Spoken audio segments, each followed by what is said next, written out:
rise above the static, dissecting issues diplomatic. With mics in hand, they brave the storm of clashing views and norms transform. The Pundits Podcast, bold and true, shining light on red and blue. Through heated takes and reasoned thought, they seek the truth that can't be bought. From climate change to foreign ties, they pause the spinning and sift the lies. No stone unturned, no topic taboo, as left and right come into view.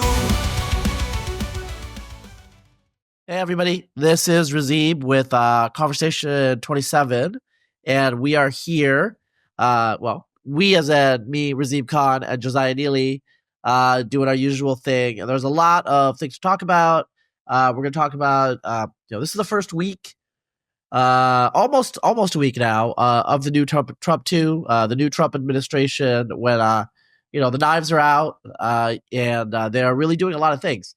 So we'll talk about that. We'll talk about a lot of the stuff that they're doing. And then I think I just want to preview the paywall section. I was in DC, went to a lot of the parties, met with people who are in the administration or going to be in the administration, also in New York for a while. And I do have some, just vibe shift stuff to report that I can talk about. But first, Josiah, I guess what I'll ask is, what's going on with the Birthright Citizenship Executive Order? The context for this is, I guess they're not going to recognize, the citizenship, or the order says they're not going to recognize the citizenship of babies born to non-Americans in the United States. And then there was a judge, a Reagan-appointed judge, who, threw down a really intense, what the hell are you guys thinking kind of ruling. Can you kind of break it out for us? Sure. So in the 14th Amendment, one of the provisions, and it was meant to make sure that the ex-slaves, African Americans, were granted citizenship, which they had not had previously. And so it says that anyone who is born in the United States and subject to the jurisdiction thereof is a citizen, right? That's the language. So what does that mean? The general view for a long time is that basically means everybody. So if you're the child of a foreign diplomat, right, then okay, you're not subject to the jurisdiction of the United States. And so then, even if some diplomats have a kid here, they're not a citizen, but everybody else is a citizen. If your parents are legal immigrants, then you're a citizen. If your parents are illegal immigrants, then you're a citizen. If your parents are on a plane that lands in New York, and they have the baby while they're at the airport on the plane in New York, then you're a citizen, right? That's the kind of general rule. And there has been some legal controversy about this. There was controversy about it early on, I would say. There's a famous case from the late 19th century called Wong Kim Ark, I believe is the name of it, which is about a guy who had Chinese immigrant parents, and they were here legally. But then, was he a citizen or not? The Supreme Court said, yeah, he's a citizen. But there also were cases about where the Supreme Court said that members of the Indian tribes were not automatically covered as being citizens under the 14th Amendment because they owed allegiance to a foreign government, in the sense of the tribal governments are technically foreign, nations or whatever. So in the last, I would say, decade or two, there's been some scholarly stuff going back and forth about whether birthright citizenship is a constitutional mandate, whether it could be changed. And if it could be changed, do you need a law of Congress, or maybe the president could just do it, right? So as part of the Trump's new plan, right? Trump, I think one of the themes that we've seen in this last week is the administration has decided to be like bold and aggressive. A lot of times, and this is true the first Trump administration, you come in and you craft orders to try and maximize the chance that you're going to win in court, right? And this time, I think they decided to kind of push the boundaries in a lot of different ways, and this is one of them. So the order says, if you are born to illegal immigrant parents, birthright citizenship does not apply to you. The 14th Amendment doesn't apply to you. You're not a citizen, just even though you're born here. And then also, if you're born, it's a little bit complicated, but basically, if your parents are not permanent permanent residents, so they don't have to be a citizen, you can be, Green card. but if you're here on like a tourist visa or a student visa, or some sort of temporary work visa, Or H-1B, yeah, where the nature of those visas is, and a lot of people who come on those visas do end up staying and converting to permanent residency, so that's an easier process. But at least in terms of the visa, it's like a temporary thing. You're not supposed to be here forever, and so the idea is, well, if that's the case, then if you have a kid, that shouldn't confer citizenship on them either. So this is I think it's an open question, whether the courts will end up siding with the administration on this, either on the substance or also the fact that they're not doing it through the law. They're just trying to do it through executive action. As you said, I think it was already enjoined. And that's not so surprising because whenever you have a big, some sort of big legal question like this, the plaintiffs, whoever wants to challenge it, they can kind of venue shop and try and find a district court judge somewhere who's gonna rule in their favor. So I'm sure that the administration and their lawyers, when they were gaming this out, their plan was, okay, we'll do this and it'll get enjoined initially, but then we'll go up to the Supreme Court and we can win at the Supreme Court. And so that I think is going to be the big question.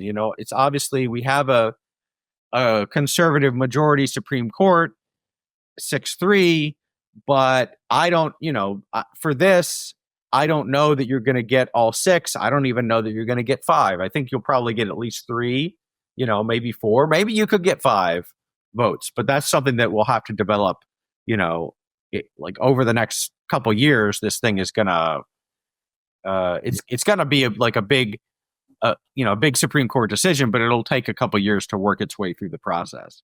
So one thing that I think, we need to set the context actually is I think a lot of Americans don't understand that birthright citizenship, the citizenship by soil, right, where you're born, is actually not the majority form of citizenship. Normally, it's your parents are citizens.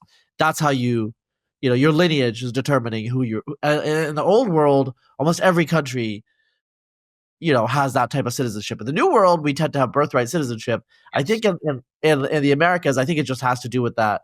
It's just easier to give people citizenship, and you wanted to increase population. Right. It's the nature of how those countries were peopled. Yeah. And so this is a legacy of the past, and so I guess you could say like the conservative. In a literal sense, the conservative view would be just to keep it the way it is. The problem is there are obviously some people who abuse it, like birthright tourism. Birth tourism is a thing, right? Where it's there, usually the classic case are wealthy Chinese or wealthy Hong Kongers who, they fly over here when they're pregnant, and then the baby has an American passport. And forever, maybe until they're 18 in certain countries, right? They might have to choose. But in any case, they have the option. And so they're giving their kid the option of citizenship. I think that some change to prevent that, I think that that's entirely reasonable. The Yeah. question would be, are there enough of those people? Does that matter? The illegals is a whole different situation. I suspect that that is not the primary motivation for them to come to the United States, but it's not like that's something that like they don't know about, right? Right. And so I think the key question here is the populace of a country. This pretty common sense that the populace of a country gets to determine who becomes a citizen. Yeah. And this sort of law kind of makes it into a procedural thing, where it's like not really subject to democratic or oversight in any way, right? And so it would reintroduce that.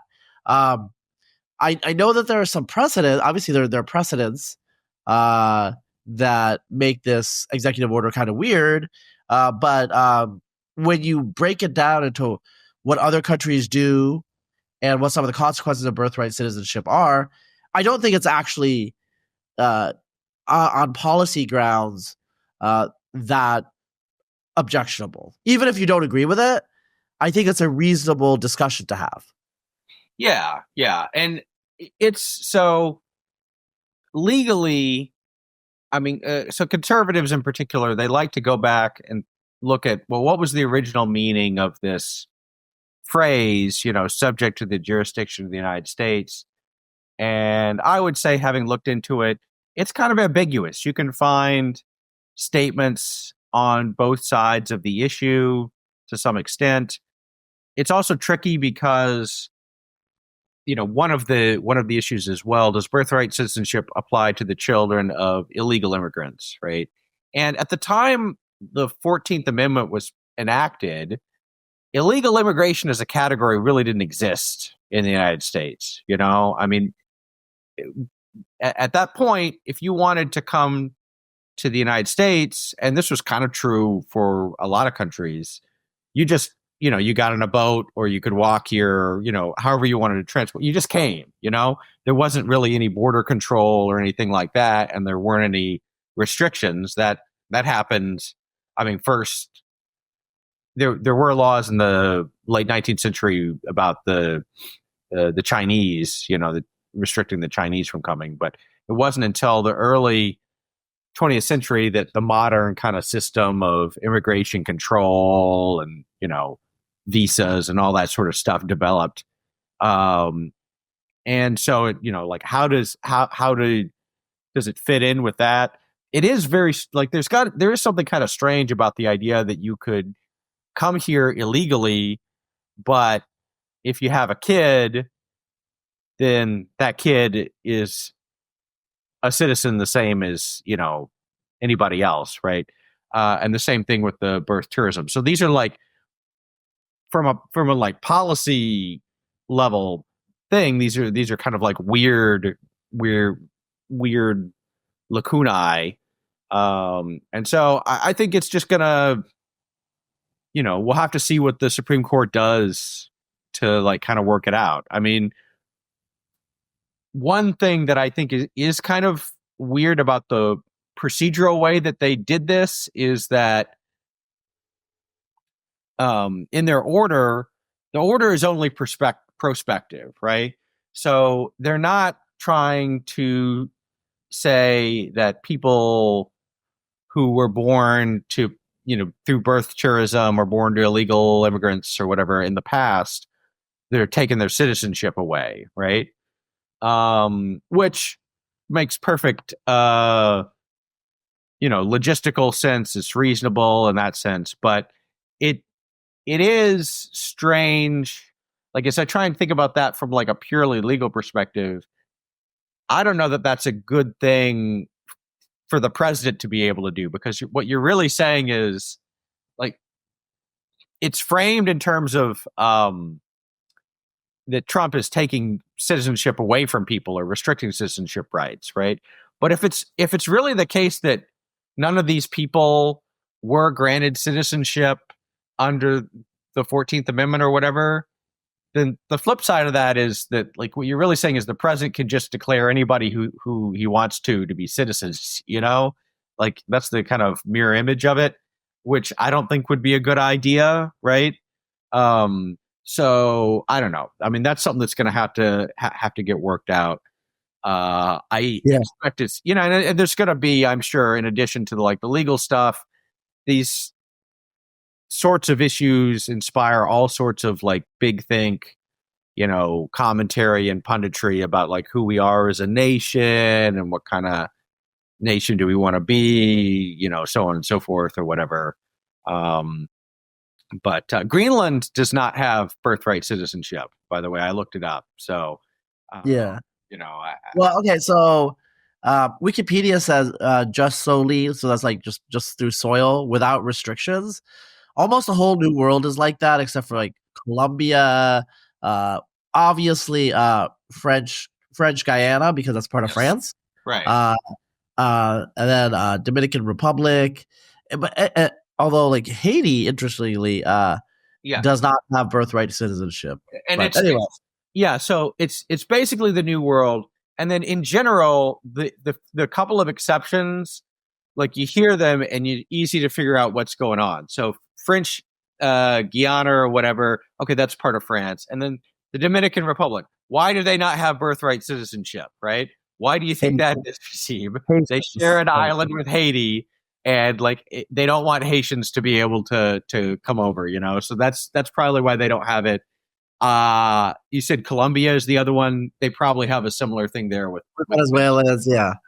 Yeah. So, and then I even think it's been a while since I looked at the old world countries, but I think some of the old, I think it's Pakistan has. Yes, Pakistan, Chad, Tanzania, and looks like Lesotho. Yeah, I don't know about Lesotho, but probably most of those countries that are also weird, there's also some special things. So Pakistan, I assume it has something to do with the partition and refugees. Yeah, right, exactly. Yeah. And so, I mean, that's kind of, I think it's explicable in terms of historical reasons why it's like that. Now, it has been 500 years, since Columbus sailed the ocean blue. And so do we, in the 21st century, do we really need to continue on with that? I don't know. I think some. Well, okay. One last thing I will say is, I remember sometimes some people have really weird defenses of birthright citizenship. So, I don't know this person, but I listen to his stuff. So there's pundit Matt Lewis, kind of an old style Reagan conservative. Yeah. And his argument for birthright citizenship is well, Europeans don't have it, and we don't want to be like them. Right. So we could keep it. And I was like, yeah. What does that have to do with birthright citizenship, dude? Just because Europeans don't have it, and if we get rid of it, we become like them, and that's bad. Right. It's right. Yeah. You're 8 years old, Anyway, so that was the weirdest argument for it. Well, I mean, let's talk about Greenland real quick. Sure. So the Greenland stuff seems like it's pretty serious. He's talking to the Danish prime minister, and was it Don Jr. went, I think, last week to Greenland. Yeah, have a fact-finding mission. I talked to some people. There are people who are working on the Greenland stuff, and there are people who literally are thinking that they might have a job relating to Greenland in the administration. I will tell you that. So the probability is obviously not 100. It might not be 50, but it's high enough that people are considering it as a job possibility. And Greenland has 56,000 people there. Okay, it's hardly anybody. So I think we can buy them out and have it as a territory. But I think it makes sense. I mean, Denmark is not able to leverage it strategically or in terms of its natural resources. It's not like a country whose economy is oriented to that. I think Denmark is. I think Novo Nordisk is based out of Denmark, though. So the GLPs have been really helping Denmark. But yes, that's right. And there's pluses and minuses. My wife has made clear to me that we are not going to move to Greenland, no matter what happens. It does seem like it's pretty cold there, right? Yeah. But I do, obviously, in terms of like why we want Greenland, it seems like it's useful for like a national security perspective, especially now with like because of climate change.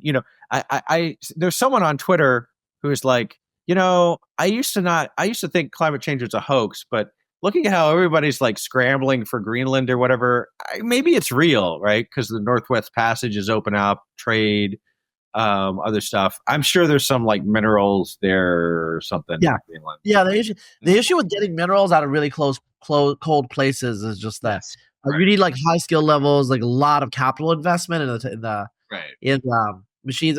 I mean, that's the Canadians are really good at getting oil out of Alberta, even though it's like really cold. Yeah. It's like it's not like a trivial skill. So you need to have skill level. The Danes do not have that. I think that there's like all sorts of. I mean, they basically have preserved Greenland as a what is it, as a kind of like a nature reserve almost. Like a lot of it, they've said that they're not going to tap it. Carbon reasons and all that stuff. The reality is, I think this is ultimately driven by the China competition, right? Yes. Chinese are like looking for resources all around the world. Right. These small European countries. I mean, China famously, I forget all the details, but they famously bullied Iceland like a decade ago. They've been bullying small countries. Now, Denmark is part of the EU. It's part of NATO. So, in theory, it can't be bullied. But Greenland, I don't think is. Like Greenland is like a sovereign country that's within. I understand it's like kind of a complicated situation because Because like Greenland's like monarch is the Danish king, right? yes. Yeah. It's So a self-governing. Wikipedia says self-governing country within the Kingdom of Denmark. right. So Right. yeah, So it has a status which is like obviously you have like a continuum, and I think that it's probably more independent than say Puerto Rico is to the United States, but not as much as like Canada is, right? Canada technically, I think it might have been like what the Dominions were like, the right? British Dominions before they became fully independent and had their own foreign policy and everything like that. Yeah. And then my understanding is also that they are like, I mean, they get a lot of money from Denmark, in terms of like welfare or other. Yeah, like 30% of their budget are Right. transfer payments, right? And so the reality is, I think there's no reason it can't be like Alaska in terms of like giving like a kickback to all the 56,000 people that live there. Americans could certainly develop it in terms of minerals and other resources besides fishing or, whaling, whatever they're doing there. They can't do whaling, but there's a few things. And they're like, also, it would be a massive tourism boost. I think a lot of people would go to Greenland in the summer. Yeah. I mean, it's like, it would be part of like maybe a trip to Iceland. You could bundle it, Right. So I think that would be interesting. I mean, it's one of those things where it hasn't hit negative polarization yet. People just thought it was crazy at first, and now they're like, well, okay, maybe, Yeah. What do you think about Trump's? I mean, he's clearly trying to bully a NATO ally, right? That's a little weird, right? Well, I mean, I don't know that it's the first time, either. I mean, I think it's always seemed a little weird to me that Denmark still has Greenland. I don't know the history of how exactly that happened in the first place. Denmark, I don't have the impression of as them being well, what happened is power. Yeah. And it was originally it was originally colonized by Iceland, right? Yeah. So what happened is the Greenland Norse were part of basically Denmark and Norway were united to the Kalmar Union. It was originally Norwegian, right? Yeah. But Norway was united with Denmark, the Danish monarchy, And so when they lost contact with them, they were under like Danish rule official or the Danish monarchs. Yeah. And what happened is kind of like during the Reformation, they started realizing, oh, whatever happened to those people? Maybe they're still Catholic. We got to convert them. Right. And so they actually were sending ships out in the 17th century and the 18th century to look for them. They're obviously gone, all disappeared. So there were no Catholics to convert. Because like those people would be just subjects of the Danish crown, is what the theory was, right? Yeah. Right. But there were Eskimo or Greenlanders who are intrusive vis-a-vis the Norse and replaced them. Yeah.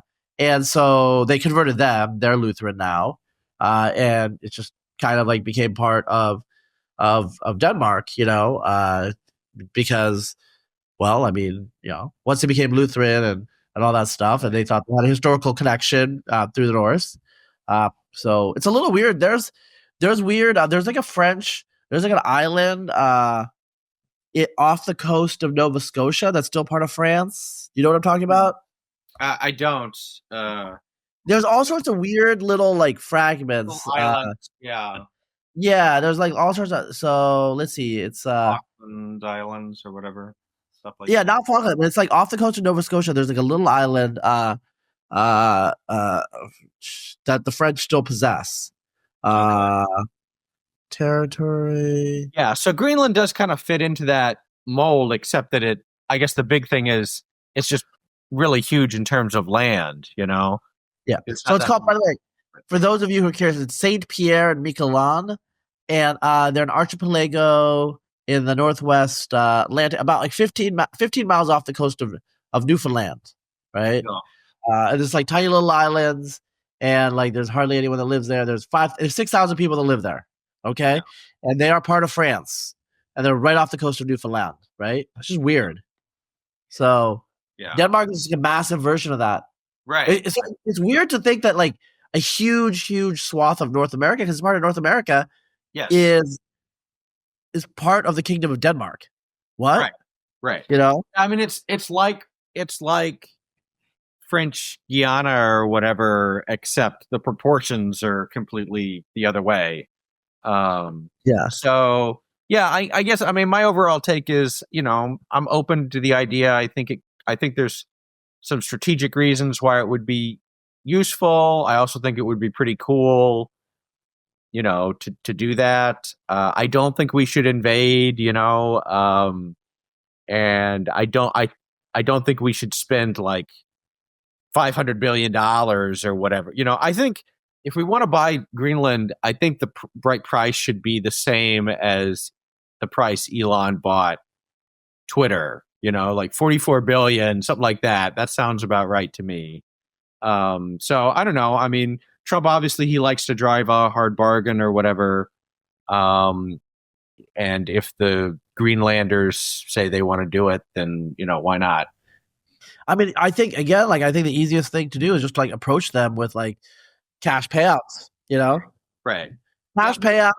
If you gave each person in Greenland $1 million, that would be, I mean, it would be a little bit more than the 44 billion. It would be like 50 whatever billion. Yeah. Right. So, I mean, that's kind of in the range, but, or you could like tell them like, okay, like how about like, what is it? What is it? Is it Fort Benning? That's by San Diego. There's like a really nice military base. Like, how about creating like a little village or a little town, a planned community for Greenlanders in San Diego? I think they would really like it there. Yeah. And give them like a lump sum. And I think that, they would, like they don't have the whole huge like of Greenland, but living in Southern California and San Diego and having a little nest egg. I mean, that's the life. Like who wouldn't like that? So. Move them to the Palisades. They'll all go to the Palisades. Maybe not right now. But or, okay, Florida. Well, the Florida's got some like insurance issue, but anywhere is warmer. Okay, as long as you don't put them in like North Dakota, although maybe they would like that. I don't know. Yeah. Or Alaska. But let's talk about the DEI. Yes. Yeah. basically, this is Richard Hanania is taking credit for it. So I do know. Wait, go on. I mean, he was early, like an early promoter of some of this stuff, So I think in the history of people claiming credit for ideas being enacted, that's not the craziest, the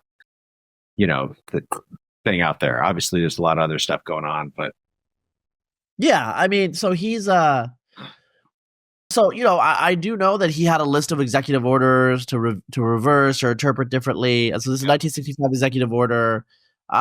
Basically, it's the affirmative action executive order, and Richard Hanania's take, and I think this is correct, is it was later reinterpreted to just straight up be a quotas. Basically the was it EEOC or whatever, all the different the government agencies designed to enforce it gave guidance where basically it pushed affirmative action on government contractors. And then they became very explicit about it over the years. This does not abolish affirmative action as such. What it just does is makes the order impose non-discrimination, which is, I think, a straightforward reading of what you should do as well. So it keeps the power in place, but it makes it imposed differently. So that's one thing. And then also the DEI in the government is being pushed away. They're going to lay off all of the DEI employees. And I mean, there's a huge wave of layoffs of DEI people. I mean, they're and universities are trying to reallocate them, reposition them in different places and hide them. But it's a huge cultural shift. It's really ballsy. It's really bold, and I think it's already having outcomes. Yeah, absolutely. I mean, it ties in with the vibe shift, I think, but it does see. I was surprised at again, how aggressive you're kind of being. What you would think is that there would be, maybe just some surface level changes, but I mean the big thing that you think you'd worry about is, okay, you come in, you have an order, no more DEI, so instead they change it to IDE or whatever, right? They just change the name a little bit and nothing else changes. And the administration seems to be taking pains to try and prevent that, right? So there's no, we're going to shut down the programs. If, the people who are involved are going to be fired, right? So a lot of people being fired. And then also, by the way, if they try and just change the name, to avoid the order, they set up tip lines or whatever so they can find out. And really that's just level one, because as you say, one of the weird things about how anti-discrimination civil rights law has worked for the decades is that if you read the law, it says you can't discriminate in hiring on the basis of, and in education on the basis of race, right? And on the plain meaning of that applies equally to, white employees and black employees and, any other racial group. In practice, that's what you have seen is that there's been kind of a skew, and even traditionally there are all sorts of things where, okay, affirmative action is okay, you can do that, even though technically that's a form of racial discrimination. And then especially after 2020, people just a lot of these companies went hog wild, and they were saying stuff about how well, we're just not going to hire any more white men, or other stuff that in retrospect, I'm sure their legal departments are pulling their hair out, because now it's okay, the government may actually, and the courts may actually start interpreting the law as written, as opposed to all these spiritual exceptions, right? And in that case, a lot of places are kind of in trouble, because okay. Remember when Uber did this thing? Uber Eats was free delivery for black-owned businesses or something. Right. And I think everyone's like, how is this even legal? Like, you could just like declare Yes. that you give a special benefit to a particular race. Right. It didn't make any sense, Yeah. And, so that's, I think this is going to be a problem for a lot of places, because it's one thing, it's one thing if an organization is doing something like kind of on the down low or whatever, like they are favoring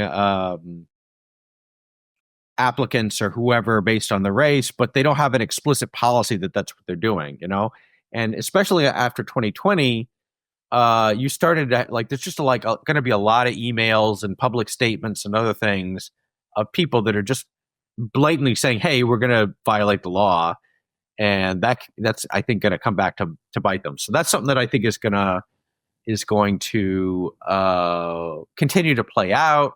There will be as with any of these things, like, there's things are going to go both ways, and it's not going to be a complete rout or whatever. But it does seem like the pro DEI side of things is really back on its heels. And not only does it not have the force of law and government, I mean, it has the force of law and government opposed to it, but it's also kind of lost a lot of its cultural cachet and cultural support in general, which is perhaps equally important. Yeah, it's interesting how actually just like really quickly find this. There's this geneticist who, kind of has like a reputation of being kind of woke, anti-hereditarian, who just tweeted out today, not only is explicit race-based academic hiring like this illegal, it's also phenomenally lazy, bad for the candidate and bad for the department. I mean, that's true, but like, yeah. So my friend was like, I mean, this guy's name is Sasha Gusev, just so you know, it's not a big deal. But my friend is like, who sent me that was like, would he have said this a year ago? No, he wouldn't have said it a year. No, this was like 6 months ago. Yeah. Everything he says is actually true, right? But it was always understood that it was true. Yes, it was always understood that it was bad for the department and probably bad for the candidate to just hire them based on race. But there are now people at various universities that I know who were hired for that reason. Now they're stuck there, and now the university is going to be exposed that they were hired based on their race. Yeah. They obviously can't get fired. They're not going to get fired. It's not their fault, Right. But someone's going to get in trouble. University's probably going to get fined or something, Yeah. And a lot of them were very, very. I mean, I know so many stories. Like, this isn't like a deep, dark secret. Like, yeah, they generally didn't like post it in the job ad, Black applicants only or applicants only, but everyone knew that they were going to hire an or a queer person or a maybe a white woman, Right. So this is I think a lot of people are going to be thinking about what they said in emails and what they said to other people.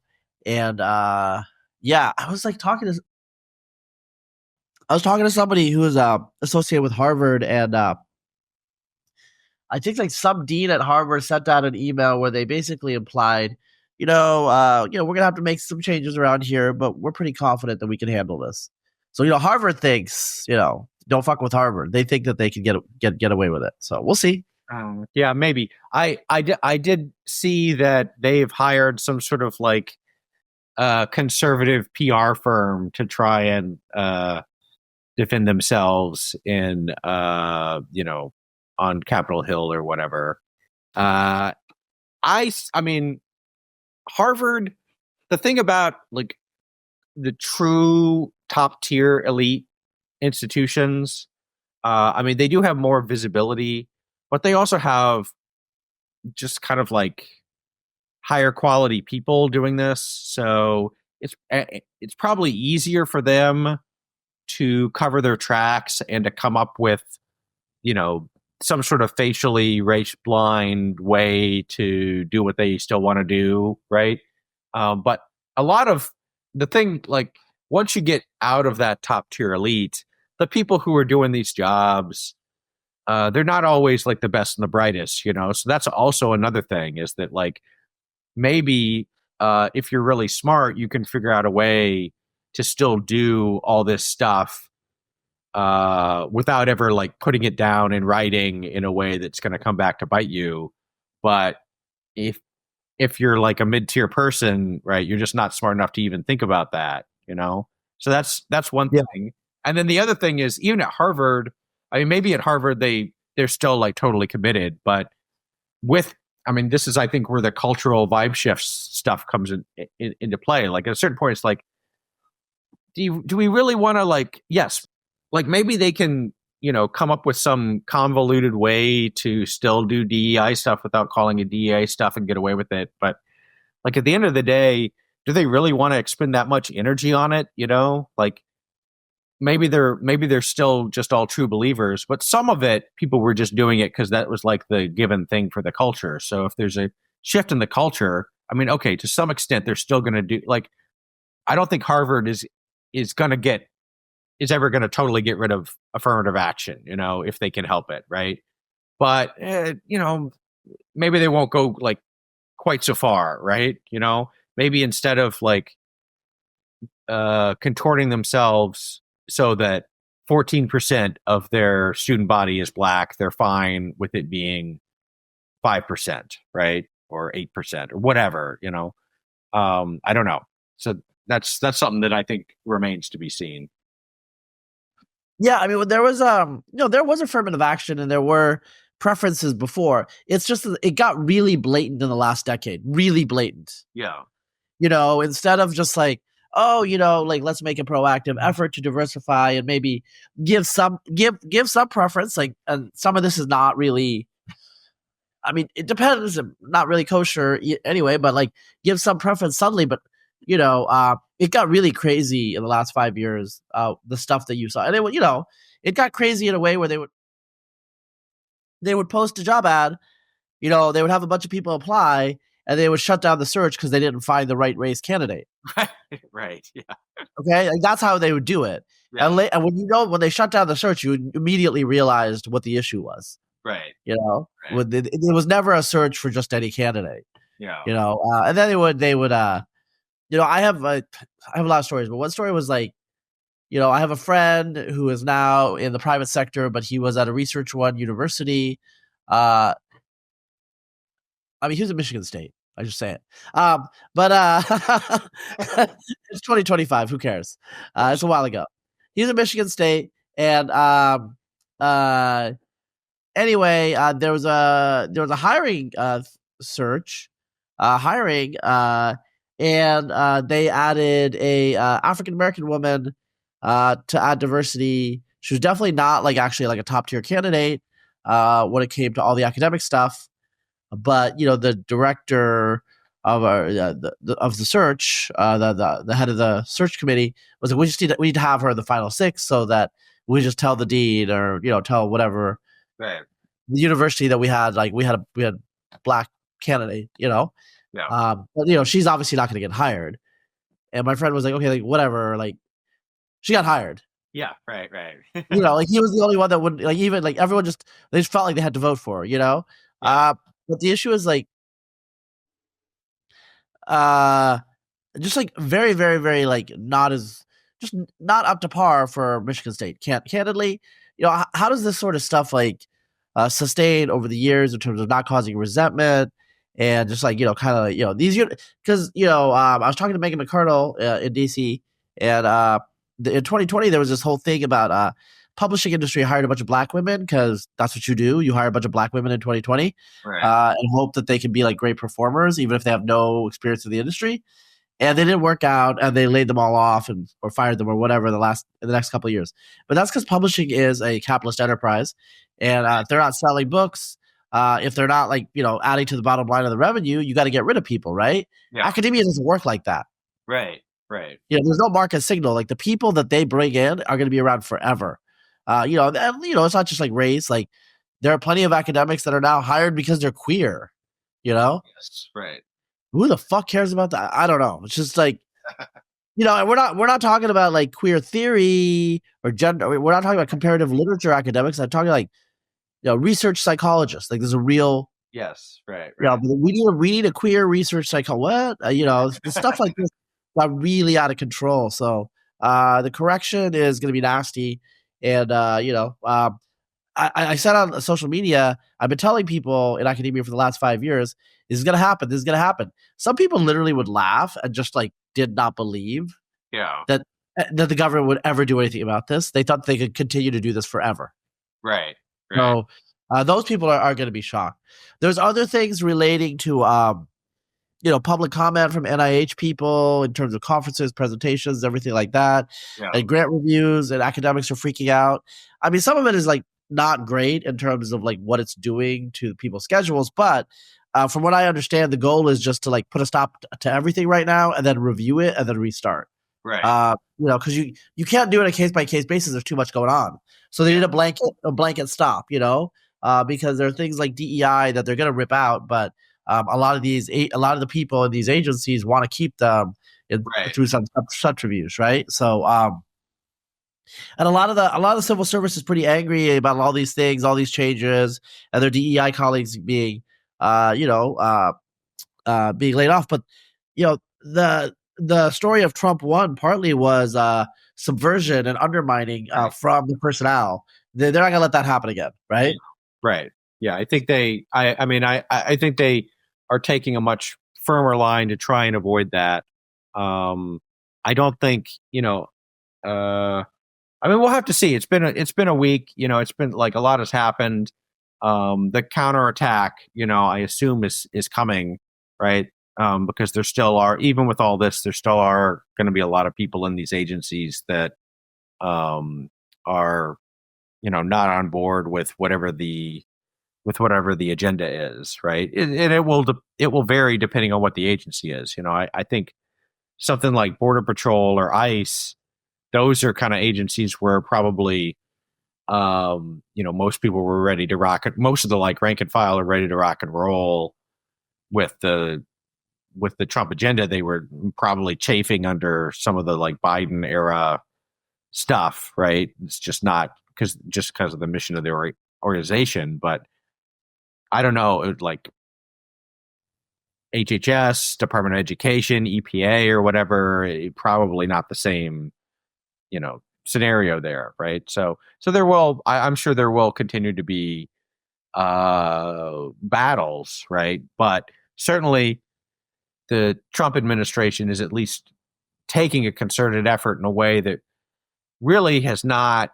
I mean, at least in the last 40 years, no Republican president has attempted to like actually run the executive branch, not just kind of like be a political topping flavoring on top of it, but actually steer things in a substantively different way and control it. That's something new. Yeah. There's like a lot of things that people have talked about doing, they never do it. Looks like Trump is going to try it, probably fail a lot, succeed a lot. But this is different. I think I think a lot of people are in shock right now. We're not getting the immediate like outrage really, because I think people are just in shock. They're stunned.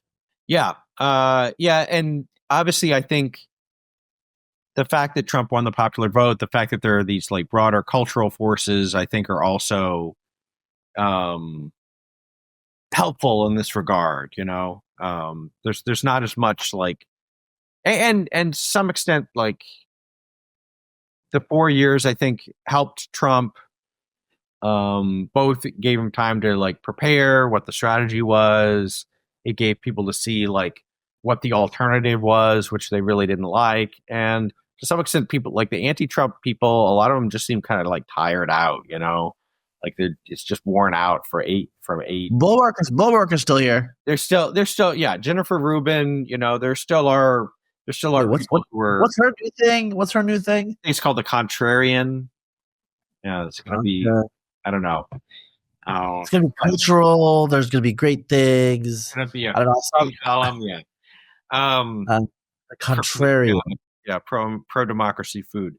But let's move to your the Adventures of Razib. Yeah, that's okay. We'll pay while this.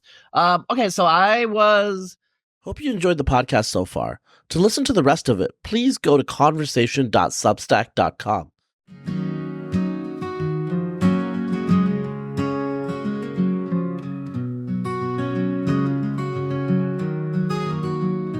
Two minds met on a summer's eve, each with truths they long believed.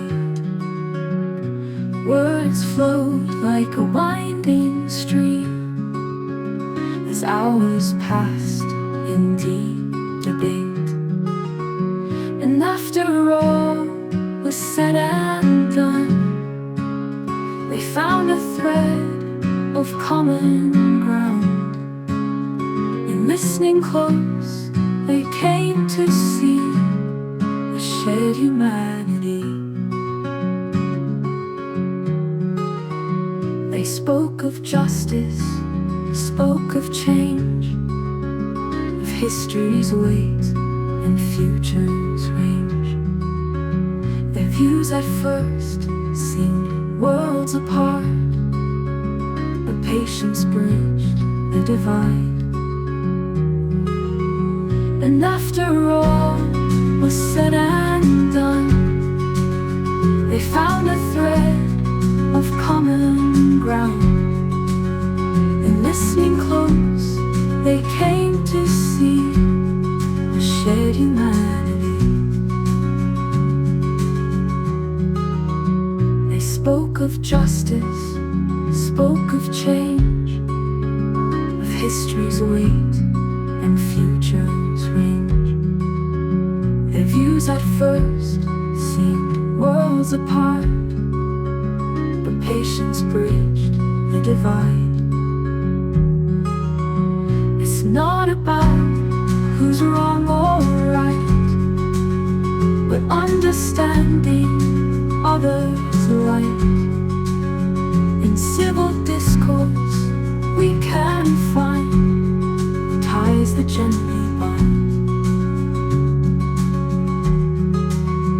And after all was said and done, they found a thread of common ground. And listening close, they came to see a shared humanity. As dawn broke soft on dewy grass, they smiled and shook hands at last. Two souls enriched by reason talk, united in respect. And after all was said and done, they found a thread of common ground. And listening close, they came to see a shared humanity. This folk song captures the essence of a long, thoughtful discussion between two public intellectuals. It emphasizes the power of patient listening, mutual respect, and the discovery of common ground. The gentle tone reflects the common understanding they reach after their debate. Would you like me to expand on any aspect